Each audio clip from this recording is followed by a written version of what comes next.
એલા એકળુભાઈ કયા આશ્રમમાં આવ્યા છો?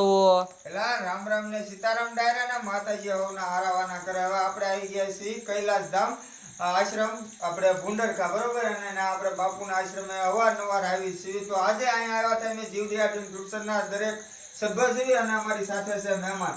તો ભાઈ અહીંયા શું છે, સણ આપણે દર વર્ષે કે દર મહિને આપણે જ્યારે ફૂટે ત્યારે આપણે દેવાનો પ્રયત્ન કરીશું. તો આજે અમે ચોખાની બાસકી લઈને આવ્યા હતા, તો અહીંયા બાપુને અર્પણ કરી છે.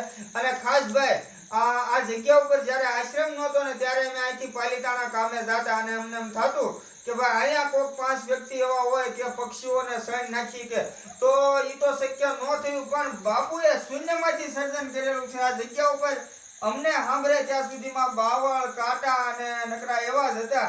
તો અહીંયા સરસ મજાનો બગીચો તેમજ આપણે ધૂણો અને ઘણું બધું સારું કાર્ય કરવાનો પ્રયત્ન થાય છે. તો સારું કાર્ય થતું હોય ને આપણે કાંઈક ને કાંઈક આપણે આડા પગ તો કરવાના ન આવે, પણ મદદ કરવી તો ખૂબ સારું કાર્ય કહેવાય. તો અમે બધા સાથી મિત્રો આવ્યા છીએ અને ભવિષ્યમાં આ આશ્રમનો કંઈક નજારો બહુ જોરદાર હશે અને અલગ હશે. તો કાંઈ વધારે કહેવાનું નથી થતું. આપણે તમામ સેવાના વિડીયો છે ને જય બજરંગી ફેસબુક પેજમાં તેમજ ઇન્સ્ટાગ્રામ આઈડી આપણી જીવદયા ટીમ ટ્યુશન. અને બાપુ આગળ તો આપણી એક જ માંગણી હોય કે ભાઈ આશીર્વાદ દે સારા, અને અમે આવી રીતે જીવનમાં કંઈક સેવા કરી અને આગળ વધવાનો પ્રયત્ન કરીશું. તો વધારેમાં વધારે તમે અમારો વિડીયો શેર કરી દેજો. બાકી ડાયરાને રામ રામ ને સીતારામ.